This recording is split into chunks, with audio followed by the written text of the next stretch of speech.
It's time once again for everybody to come aboard that one and done train. Welcome to One and Done. Bienvenidos a todos a One and Done, your fast break of college basketball information. It's our week 14 news and note show, and we're happy that you have joined us. My name is Jay Heinrich, and if you don't know now, you know I'm the conductor of the aforementioned One and Done train. Joined tonight on your viewing device by that man around here known as El Capitan himself, the captain of the One and Done ship at MC Holland 34 on X, the OG Money Mike. That is Mr. Mike Holland. Mike and I are going to get you our opening possession, the world famous mid-major minutes, and the top 25 power rankings. So make sure you hop in the live chat, hit those like and subscribe buttons if you haven't already. Let's get that live chat popping as we get along here on One and Done. Time for that opening possession. Mike, how you doing, man? Good to see you. I'm doing good, and we got a lot to talk about, my friend, because this was a pretty awesome week, honestly, of college hoops, man. We're 6 weeks literally away from having a bracket in our hands. So here we come, February down the stretch, man. Got to start with the UCF. I guess announcing their arrival with the upset over Texas Tech this weekend. The Knights shot 46% from three on their way to one of the biggest wins in recent program history. And all of a sudden, this band of misfits under Johnny Dawkins are 17-4 overall, 6-3 in a tough Big 12. Definitely a much-needed shot in the arm with a resume that lacked quality wins before this one. Thamus Folks, he's been one of the best point guards no one's really talking about this season. Riley Kugel, Jordan Burks. These guys have finally found a home and some consistency in their game. Jermichael Stillwell's made a nice leap from the mid-majors. And then all of a sudden, John Bull looks like a legit D1 starter over the last week. So, racking up Big 12 wins is obviously important, but it went on the road Wednesday at Houston, Jay, would firmly put them in the tournament barring a collapse. And then we had the battle of number one picks.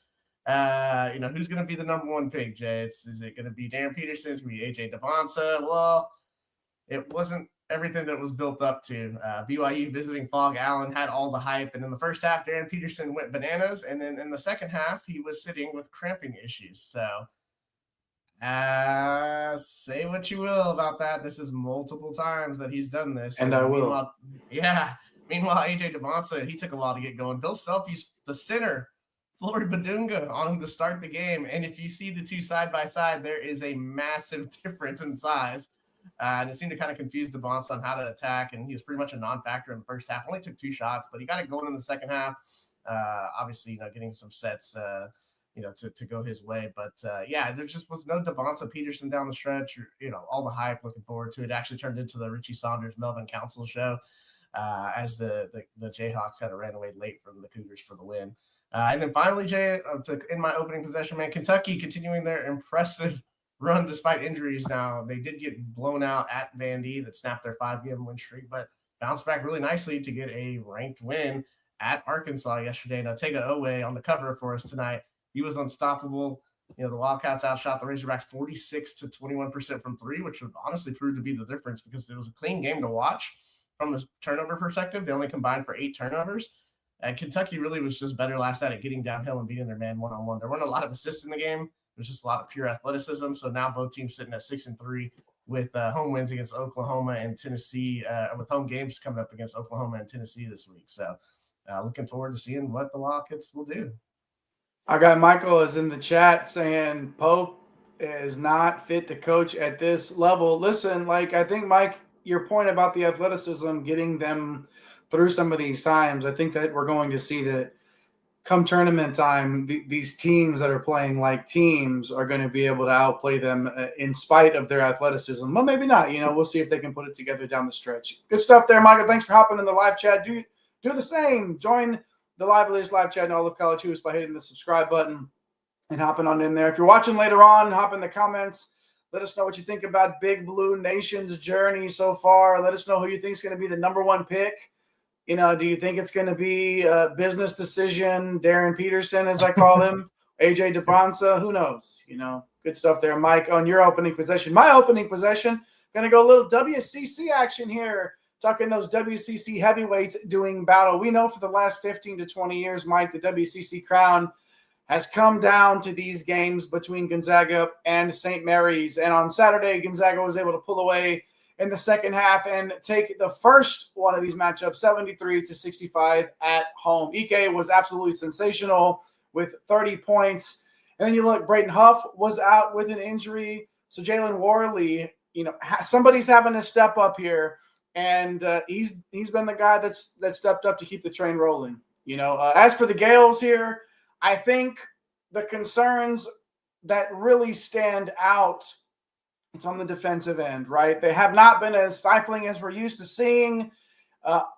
Their normal type of just smothering effortless, and not effortless, but make it look effortless, type of defense. And we just haven't seen that this year. If they want any chance to break that 4-year streak of getting bounced in the second round, they're going to have to tighten that up on that end of the floor. As for the WCC, Mike, St. Mary's already having dropped that game. The Zags are in firm control down the stretch. And then one more here for me in my opening possession is the Nebraska Magic. Oh, boy. Starting to wear off. We were Nebraska truthers on this show, and I think, to be honest, I still am. I kind of want to speak for you, Mike, here. But this is a good basketball team. Obviously, fell to Michigan without ranked Mast.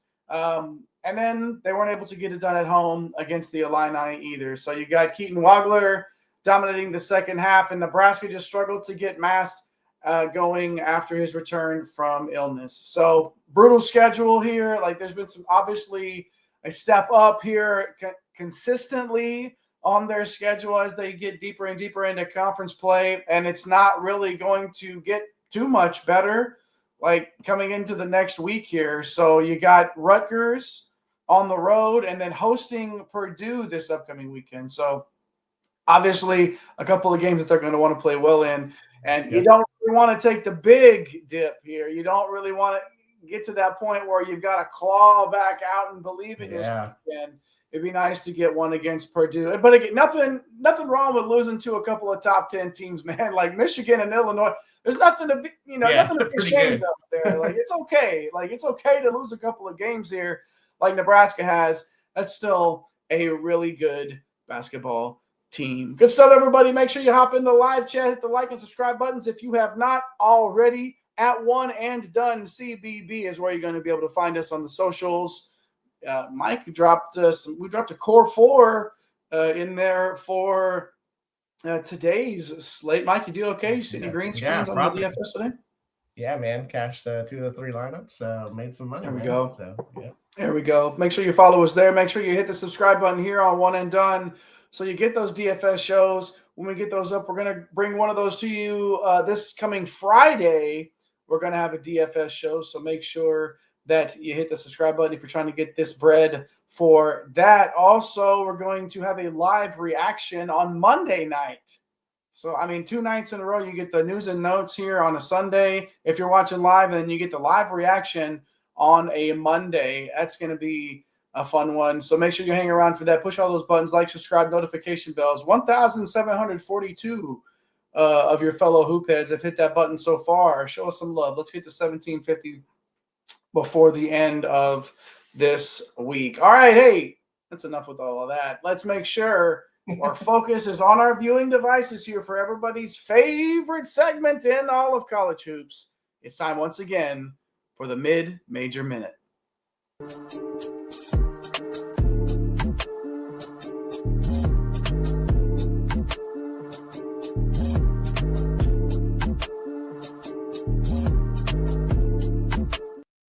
All right, on this week's Mid-Major Minute edition, we're going to start with the Ivy League, old Ivy here, the Harvard Crimson. All the talk this offseason into the year was that Yale was going to cruise to the regular season crown and that they were probably going to represent the Ivy League in the NCAA Tournament. Not so fast. Harvard pulled out the road win at Yale yesterday, 67-65 to pull into a first-place tie at the top of the league. Sophomore wing Robert Hitton was money, dropped 26 points, had 3 assists. He's been better than advertised coming into the year. And, hey, we'll circle this Valentine's Day matchup at home against Yale. But Harvard does have an interesting trip to Dartmouth coming this weekend, so they need to stay the course. We could have a nice fight here in the Ivy League. Switching gears here, we're going to go to the Sun Belt. We'll talk about Appalachian State. We have a logjam at the top of the Sun Belt. Coach Kern's Mountaineers are firmly in the mix. They picked up a huge win over Troy on Saturday, who technically leads the conference at 8-3. Appalachian State now 8-4. This was their fourth win in the road. They're getting it done defensively. They actually lead the conference in defensive efficiency during conference play. They also have another huge matchup coming this weekend because they have 7-3 South Alabama at home. So we'll see if Case and Jennings and company can keep the good times rolling. Enough of the old spotlights of the conferences. Kind of wanted to dive into some monster performances. We had NEC Chicago State power forward CJ Ray. He went nuclear on Mercyhurst yesterday, scoring 37 points, had 10 rebounds in the win. In the Big Sky, Idaho wing Isaiah Brickner was unstoppable on the road to lead the Vandals to a win behind his 31-point effort. And then in the Coastal, Campbell point guard DJ Smith cooked up 39 points on the road to guide the Camels to a win over William and Mary. And then side note, if you didn't know, we're about to talk about them. Miami of Ohio is still undefeated. And then also we just had a big game that ended an hour ago in the SoCon, East Tennessee State breaking the tie over Wofford after getting a road win in Spartanburg, South Carolina. So sole possession of first for East Tennessee State in the SoCon. These stories and more on this week's Mid-Major Minute.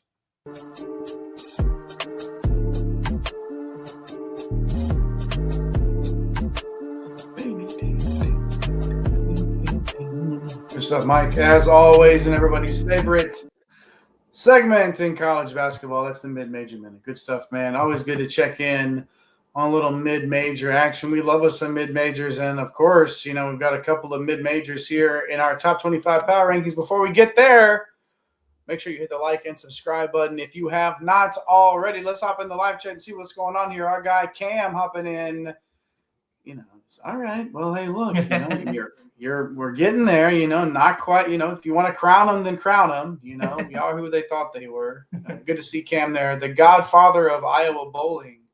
If you didn't know, right there, our guy C Thuggin and Darren in there as well. Man, now everybody's hopping in now. It's rolling now as we get to the top 25 power rankings. Mike, let's keep the live chat rolling as we roll through this. Let's get to our power rankings, starting with Miami of Ohio. Mike, you mentioned them earlier, and they're going to be here. They just sort of have a spot for themselves right here at the bottom until otherwise. They're just going to stay here. 22 straight wins to start the season for the Red Hawks. Pretty impressive. We have one newcomer this week, Mike, out of the A10, the Billikens of St. Louis, 21-1, 15-0 out there in the A10. Josh Schertz has seemingly brought that magic with him from Drake, but a lot of that, Robbie Avila is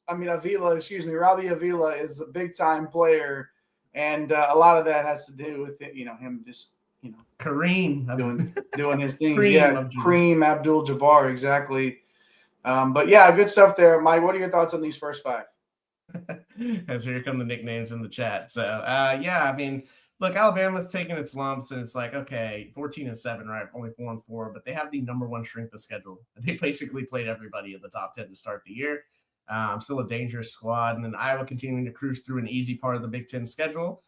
So they have them sitting here at 22, and then Arkansas falling back after the Kentucky loss at home, 6 spots back. That is their 6th loss. They also have a pretty tough schedule. Just didn't quite like what they, like how they looked the other night. So yeah, falling back 6 spots here are the Razorbacks. Baby Bird, yeah, I guess. There were some better ones. I can't think of off the top of my head right now. Steph Blurry. Yeah, there you go. That's awesome. All right, good stuff there. Darren saying St. Louis should have been ranked last week. Well, here they are right there making their debut in our power rankings. 2-bid A10. Yeah, if you say it enough, it might come to fruition. Manifest that stuff. Moving on now to 20 through 16. Kentucky rebounding a little bit here at number 20. Virginia at 19, continuing to cruise after the UNC loss. But, looking at their schedule, looking ahead, setting up nicely the next 2 weeks for the Cavaliers. Maybe that's somebody that we could see creeping up these power rankings a little bit over the next couple of weeks. Yeah, it's kind of like Virginia and Clemson, Jay. They're just kind of cruising, right? They don't play each other, which is kind of annoying for the top of the ACC. It's kind of those two. You've got Louisville, obviously, kind of look to bounce back with Michael Brown coming back, and then obviously we'll talk about UNC here in just a second. But yeah, they're not going to play each other, so just kind of rolling through the rest of the schedule. Vandy falling back 4 spots, but that really just has more to do with what other teams have done. Really like what they did against Kentucky. But yeah, it's just we're going to talk about the teams in front of them and kind of what they've done. BYU dropping a couple of spots after the Kansas loss, but obviously, DJ, just still one of the most talented rosters, at least starting fives in the country. Let's keep it rolling here, moving to 15 through 11 as Darren just continues to drive home. Speaking of driving trains around here, the hate train of SEC right there. Darren is our guy, and that's okay. We know Arkansas did lose at home the other day, finally. They run a roll. But anyways, let's move on now to the next 5. 15 through 11 here. Florida, North Carolina, Nebraska, Texas Tech, and Kansas. A lot of big movers both ways in this group. And then arrows up and down. Florida, UNC, and Kansas being those big movers. Florida's on a roll here. And Mike, Kansas looks like a problem if Peterson doesn't make too many business decisions here. If he can stay healthy, man, him alone raises them up an entire tier. Yeah, exactly, man. You just hope that, and we just want to see it, right? Because obviously he's gonna be the number 1 pick, even if this stuff continues, because the ceiling is just crazy with him. But yeah, Cam, I got to jump on the train, man. I know you're a UNC supporter. Derek Dixon at the point. I like what I'm seeing here. Moving them up because basically this is a new team. Like this is not kind of what we've seen as far as rotation and starting, right? So I like this move here with Dixon at the point for UNC. And then Tech, they were on fire before the UCF game. Man, they have a chance to obviously bounce back. We're going to do the live reaction to this Texas Tech game in Kansas. It should be an awesome one. Hopefully we get Darren Peterson to play most of the minutes in that one. But yeah, Tech would have a nice bounce back spot, obviously, tomorrow. Looking forward to our live reaction of that game for sure. Make sure you hit the subscribe button, notification bell, so you know when we're going live to chop it up about whether it's a reaction, whether it's a DFS show, whether it's news and notes, whatever you got to do. Push all those buttons. Like, subscribe, turn on your bells. Who wouldn't want to be around when Cam and Darren are in the live chat? Who wouldn't want to hang around these guys, the live chat and all? And I got Michael was in there early on. Not a lot of love for the SEC in the chat tonight, guys. And we did see our guy after a long absence. We did see Peanut Butter Posse the other night make an appearance. So we can show up and defend the SEC a little bit. We'd love to see him in there. Hop in there if you haven't already, Mike. Or not, Mike. Hop in there if you haven't already. I'm here. Mike, let's move on. Mike, you are there. Mike, we're going to move on now to 10 through 6. In our countdown here, Michigan State, Purdue, Houston, Iowa State, and Illinois, 10 through 6. Even though Michigan State lost at home to Michigan, Mike, we know what their resume is, and we know who their coach is, and we know what kind of ball club this is. So they're going to move up based on what other people were doing around them, more so than necessarily what they were doing. But they're just that's a good basketball team. And then Purdue obviously had that 3-game losing streak going. That wasn't necessarily something that they were, that was one of those speed bumps in the middle of the year. How do you respond? Do you get everybody right? And obviously they responded against Maryland on Sunday. What are your thoughts on the rest of this tier? Yeah, if Lawyer's going to shoot like that, I like Purdue a lot more, but obviously Maryland's just a mess. So, I mean, we got Houston here at 8. I like what their response this past week after the Tech loss. Kingston Fleming's obviously a beast, but if Tugler can stay on the floor, they can definitely reach a ceiling type of season this year, which is Final Four and more. Iowa State quietly kind of taking care of business. They got a brutal 3-game stretch in the middle of February that we're probably going to dive into next Sunday's show. But as for now, looking solid here at 7 in Illinois. One of the best offenses in the Ken Palm era as far as efficiency per 100 possessions. They were at 130 at one point. Didn't check today to see if that's the best of all time. Honestly, it's pretty scary how good offensively they are. But in order to win a national title, they got to be able to get some stops. And I have some concerns with that as they play elite teams coming down. Obviously into late March and into April. 130.9 as we record on Ken Palm's metrics. That is insane. You gonna stop anybody?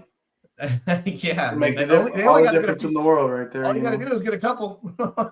Right. Hey, if you can get a couple at the right time, then who knows? Darren asking if I want to proclaim Iowa State the coach of the year. No, I don't. I'm not going to jinx them again like I did last year. They're 20-2 right now and cooking. That's obviously Otzelberger's a great coach, but I won't put that voodoo on him. Not 2 years in a row. As we move on now to our top 5 in our top 25 power rankings right here on One and Done. Gonzaga into the top 5, up 2 spots. 22-1 overall and 10-0 in the conference. Duke at number 4, UConn up a spot to number 3, and then right up at the top, no change. Michigan at 2, and Arizona at 1. Another week, another week of ball, another week with those 2 at the top, Mike. I just watched the Australian Open, and I thought that Yannick Sinner and Carlos Alcaraz were on a collision course. They weren't. They didn't end up happening that way. But it does feel like Arizona and Michigan are sort of on that collision course for the end of the year. Yeah, it feels that way, and then we'll get 2 completely random teams in the national right. title. Well, especially if I pick Arizona to go far in my bracket, that's the kiss of death. Yeah, 100%. And then look, to be honest, I think we've reached the point in the season where these 5 are not going to change. I don't see it happening. Like Gonzaga, UConn, and Duke, they're just going to run over their conference. Put your earmuffs on, Cam. The most resistance is really going to come in Big Ten and SEC. Like you're not going to have resistance in the Big East. You're not going to have resistance in the ACC, and although the ACC is a little bit stronger than what it was last year. And then the WCC, there's just not a lot of resistance. So I don't think – I mean, we're 6 weeks away from our bracket. I don't think we're going to see this top 5 change, Jay. I'll be complete – like what world? Duke goes cold, loses 3-8? I mean, I don't know. I don't see it because there's no strength at conference there for UConn, Duke, and then Michigan and Arizona unless they just – stumble. But even then, like their resume from what they did in the non-con, right? Like players are. Well, I assume Arizona's going to trip up. I don't know that Arizona runs the table here. Even if they trip up, though, like they'll just swap spots with somebody in the top. So I just don't know that we'll see anybody different. I mean, obviously it's college basketball. Anything can happen, Jay. But I'm planting my flag, man. I don't think our top 5 is going to change, honestly. So we'll see. We'll see what happens. There's a lot of really good teams near the top of college basketball that aren't losing much at all. Like we're going to be looking at some of these records going into the tournament and be like, how many teams only lost twice all season? Like how many teams how many teams have less than 3 losses across this entire year? It's very, very possible that that's the case. And that could lead to some fantastic basketball in March, or it could lead to a complete shitstorm. And that's why we love college basketball. Who knows what we're going to get. But, man, we love talking about it, and we definitely love that you joined us to talk about it. So make sure if you haven't already, show us some love. Hit the like and subscribe buttons.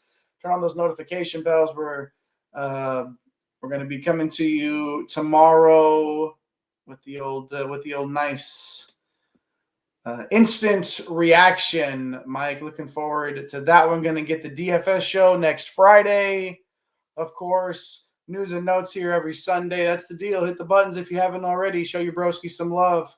Good to see everybody in the live chat. That's Cam, Darren. Yeah, hey, I'm telling you, I said it in the group chat, Mike. There's going to be a free agent that waits to see a team and their positioning in the tournament to sign on and hop in.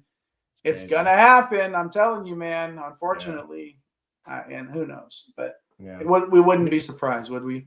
We need 30-man rosters with call downs from the G League.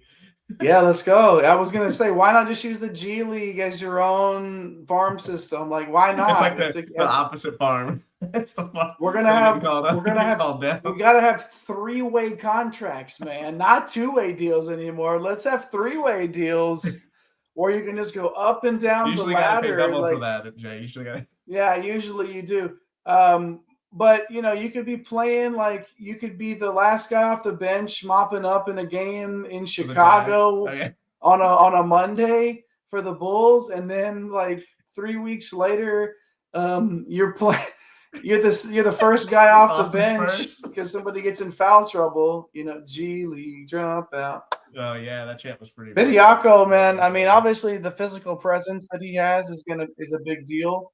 Yeah. But yeah, either way, man, it's what a time to be a college basketball fan. We're happy to get to talk about it here, and we're happy that you joined us too. Shout out to our guy Eric for getting the studio ready. Shout out to Nate for pushing the buttons tonight. Shout out to Mike, the man around here known as El Capitan himself, at MC Highland 34 on X. Good stuff as always, man. I'll see you tomorrow for a live react. What's the live reaction? Who do we got again? Mike, tell the hoop kids out there. We got Kansas and Texas Tech tomorrow, man. So that's right. Yeah. Yep.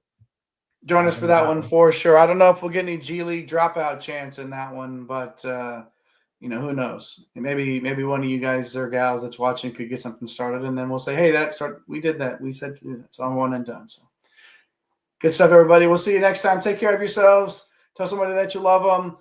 Hit all those buttons. All right. My name is JAYHEINRICH. Come again. We'll see you.